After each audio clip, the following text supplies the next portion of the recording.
আজ 25শে বৈশাখ, কবিগুরু রবীন্দ্রনাথ ঠাকুরের 163তম জন্মবার্ষিকী। কবিগুরু রবীন্দ্রনাথ শুধু যে একজন বাঙালি কবি ছিলেন তা নয়, তিনি ছিলেন পণ্ডিত, ঔপন্যাসিক, নাট্যকার, মানবতাবাদী, দার্শনিক এবং সর্বোপরি একজন নোবেল বিজয়ী। রবীন্দ্রনাথ ঠাকুরের জন্মদিনটিকে স্মরণ করার জন্য রবীন্দ্র জয়ন্তী হিসাবে 25শে বৈশাখ দিনটি পালন করা হয়ে থাকে। এই দিনটি যতই আমাদের কাছে আসুক না কেন, এই দিনটির তাৎপর্য কিন্তু সম্পূর্ণ আলাদা। 1861 খ্রিস্টাব্দের 7ই মে কলকাতার জোড়াসাঁকোর ঠাকুর পরিবারে তিনি জন্মগ্রহণ করেছিলেন। তিনি একজন প্রখ্যাত বাঙালি কবি এবং লেখক। তিনি একটি ধনী পরিবারের কিন্তু সদস্য ছিলেন, সর্বকনিষ্ঠ সদস্য। ঠাকুর প্রায়শই বাংলার বার্ড বা গুরুদেব নামে পরিচিত। অন্বেষণের জন্য গভীর তার ইচ্ছা ছিল। বাংলা ও ইংরেজি উভয় সাহিত্যে ক্ষেত্রেই শিল্প ও সাহিত্যে তার অবদান ছিল অতুলনীয়।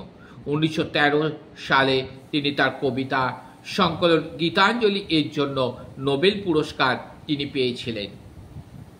ঠাকুর শুধু একজন কবি ও লেখক ছিলেন তা নয়, একজন ছিলেন প্রভাবশালী ব্যক্তি, শিল্পী এবং সঙ্গীতজ্ঞ ছিলেন।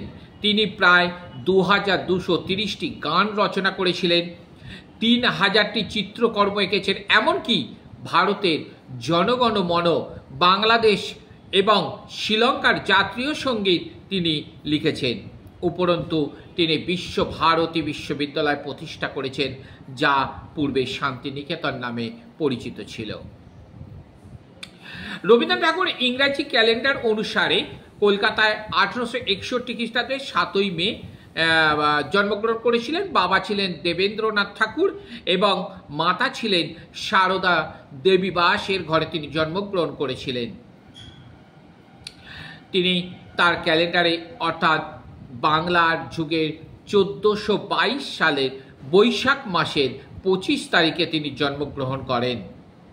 অর্থাৎ 25শে বৈশাখ তারিখটি সাধারণত গ্রেগরিয়ান ক্যালেন্ডারে 8ই মে বা 9ই মে কিন্তু হয়ে থাকে, তাই এবছর 8ই মে বুধবার পড়ে। যাই হোক, অন্যান্য রাজ্যে গ্রেগরিয়ান ক্যালেন্ডার অনুসারে করে 7ই মে রবীন্দ্রনাথ ঠাকুরের জন্মদিন। পশ্চিমবঙ্গের বিভিন্ন অঞ্চলে রবীন্দ্র জয়ন্তী জাঁকজমকপূর্ণভাবে পালিত হয়।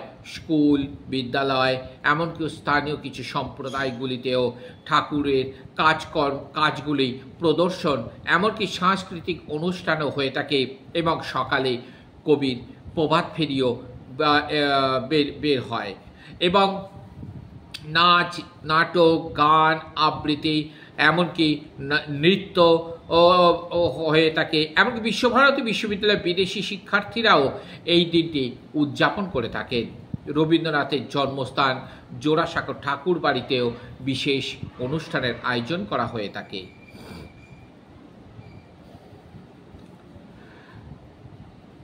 রবীন্দ্রনাথ ঠাকুর 80 বছর বয়সে 7ই আগস্ট 1941 সালে কলকাতায় মারা যান।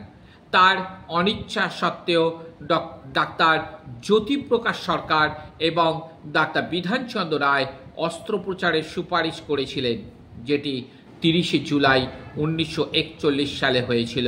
দুর্ভাগ্যবশত অস্ত্রোপচারের ফলে উদ্ভূত জটিল শেষ পর্যন্ত 1 সপ্তাহ পরেই কবিগুরু রবীন্দ্রনাথ ঠাকুর আমাদের সবাইকে ছেড়ে ইহলোক থেকে পরলোকে গমন করেন। ঠাকুর বাংলায় একজন লেখক হিসাবে প্রথম দিকে সাফল্য লাভ করেন। তার কবিতায় অনুবাদের মাধ্যমে তার খ্যাতি দ্রুত পশ্চিমে ছড়িয়ে পড়ে। তিনি বিশ্বব্যাপী ভারতের আধ্যাত্মিক ঐতিহ্যের জন্য একটি কণ্ঠস্বর এবং বাংলায় একজন শ্রদ্ধেয় ব্যক্তি হিসাবে আবির্ভূত হন।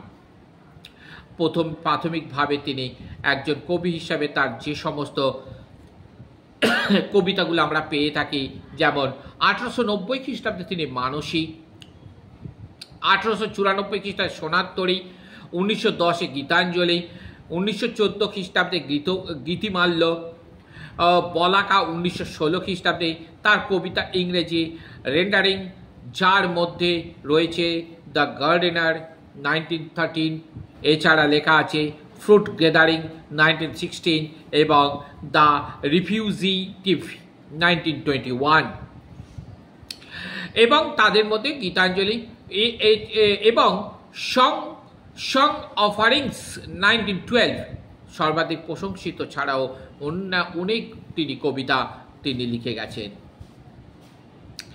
এছাড়া আর যে সমস্তগুলো আমরা পেয়ে থাকি রবীন্দ্রনাথ, তিনি আমরা কি জানি না, জালিয়ানওয়ালাবাগ হত্যাকাণ্ডের প্রতিবাদে রবীন্দ্রনাথ কি করেছিলেন, তার ইংরেজদের দেওয়া যে নাইট উপাধি অর্থাৎ স্যার উপাধি তিনি কিন্তু ত্যাগ করেছিলেন। সেই কবি রবীন্দ্রনাথকে স্মরণ করে বা মনে রাখার জন্য আজ আমরা কবিগুরু রবীন্দ্রনাথ ঠাকুরের জন্মদিনটাকে রবীন্দ্র জয়ন্তী হিসাবে আমরা পালন করে থাকি। তাই এই দিনটি সবারই উচিত রবীন্দ্র জয়ন্তীটাকে পালন করা এবং তার গান, তার নাচ, তার আবৃত্তি, তার গীতিনাট্য এর মধ্যে দিয়ে কিন্তু পালন করা উচিত। আশা করি আপনারা আমার সাথে একমত হবেন। আপনারা অবশ্যই কমেন্ট করে জানাবেন এবং আপনারা কিভাবে পালন করলেন, বা আপনাদের ক্লাবে বা আপনাদের স্কুলের মধ্যে বা অন্য কোনো সম্প্রদায়ের মধ্যে এই রবীন্দ্র জয়ন্তী কীভাবে পালন করা হলো সেটা নিশ্চয়ই অবশ্যই আপনারা আমাকে কমেন্ট করে জানবেন। তবে তার আগে যারা এখনও আমার চ্যানেলকে সাবস্ক্রাইব করেননি তাদের কাছে আমার একান্তই অনুরোধ, আপনারা আমার চ্যানেলটাকে সাবস্ক্রাইব করে আমার সঙ্গে থাকুন। আমি কিন্তু নিত্য নতুন এই রকম ভিডিও আমি কিন্তু আপলোড করে থাকব। অবশ্যই পাশে থাকা বেল আইকনটা আপনারা অন করে দিন, কারণ একটা সাবস্ক্রাইব করলে কোনো পয়সা কড়ি লাগে না, সম্পূর্ণ বিনামূল্যে আপনারা সাবস্ক্রাইব করে রাখুন। এটাই আপনাদের কাছে আমার একান্ত অনুরোধ।